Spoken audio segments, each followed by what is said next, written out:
John Lithgow feels like a weird combination of rage, madness, evil, and somehow also fun, comedy, class, and maybe the nicest guy ever.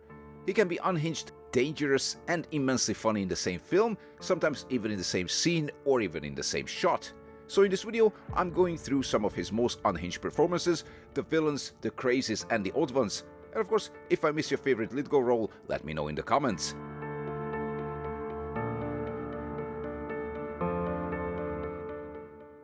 First, let's start with a short biography to see where he started, because it really sets the tone.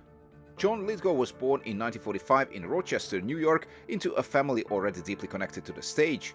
His mother, Sarah Jane Price, was a retired actress, while his father, Arthur Lithgow, was a theatrical producer and director who later ran the MacArthur Theatre in Princeton, New Jersey. His father's side also had roots in the Dominican Republic, where Arthur was born into a European-American family. Because of his father's theater work, Lithgow's childhood involved a lot of moving around, from Yellow Springs, Ohio, where he was once babysat by Coretta Scott King, the wife of Martin Luther King, to Akron, Lakewood, and eventually Princeton. He later studied history and English literature at Harvard, where a student production helped push him toward acting. He graduated magna cum laude in 1967 and then won a Fulbright scholarship to study at the London Academy of Music and Dramatic Art. Pretty cool stuff. His film debut came with Dealing, or the Berkeley-to-Boston 40 Brick Lost Bag Blues. Yes, that is the title, and it's just great to see how young and carefree he looks in these stills. But his villainous characters also started pretty early. He made 3 films with Brian De Palma, the king of dark neo-noir thrillers, getting deeper into madness and batty energy with each collaboration. Ladies and gentlemen, their first film together was Obsession, where Lithgow plays the lead's business partner, who turns out to be an old rival with a wicked plan already in motion. Just a minute, sir. We got some loose ends. I changed the tire, made it look like a blowout. Blowout is another neo-noir style thriller, this time with John Travolta in the lead. Lithgow turns up the madness as Burke, a political operative who's basically a killing machine with a warped sense of reality. It's a memorable and very unique portrayal of an unhinged hitman, and it's a lot of fun. But Raising Cain, their third and final film together, is the one everyone remembers, especially for a totally crazy Lithgow performance. I'm so sorry. What's that smell? The character has multiple personalities, and that plays perfectly into what he can do. You get the full Lithgow palette here, from relatively normal to completely unhinged and mad, and it's just beautiful. The film is style over substance, but that doesn't really matter here. You are not watching this film for the story or for some deep lessons, you are watching it to see, and I'm quoting here, a spellbinding split personality performance that makes this thriller hard to dismiss.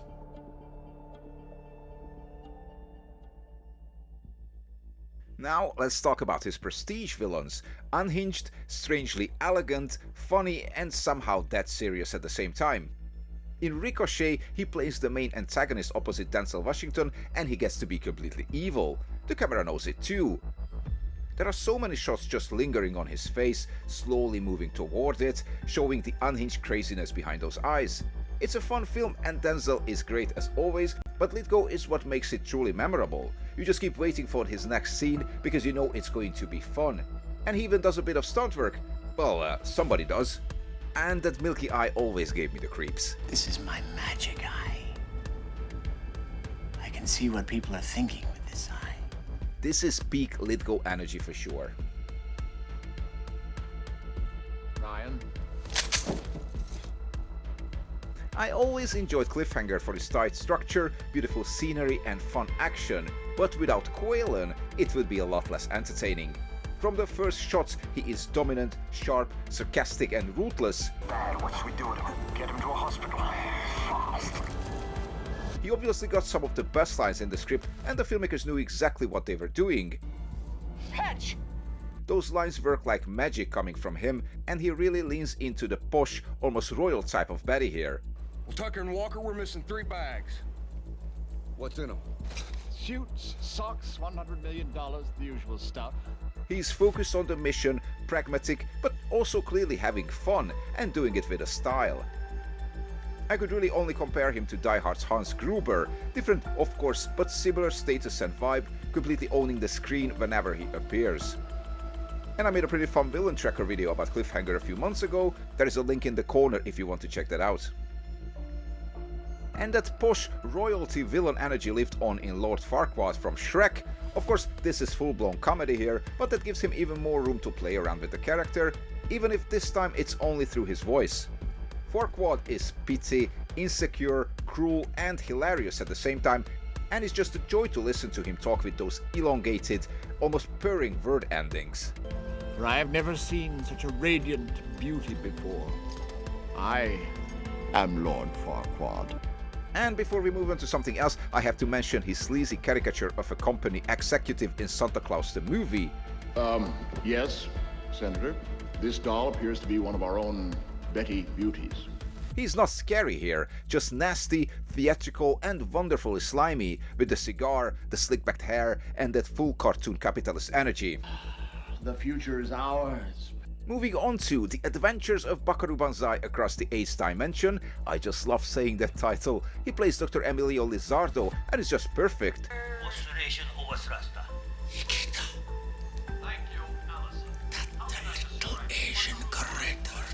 The weird accent, the over-the-top movements, the wild hair and teeth, it all adds up to this mad scientist caricature, but somehow it sometimes feels like a caricature of a caricature. And yet, you still wouldn't want to find yourself in a dark alley with him, because you have no idea what's happening behind those eyes.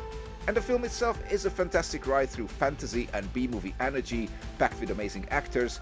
I honestly don't really understand how this film was ever greenlit, but I'm very glad it happened.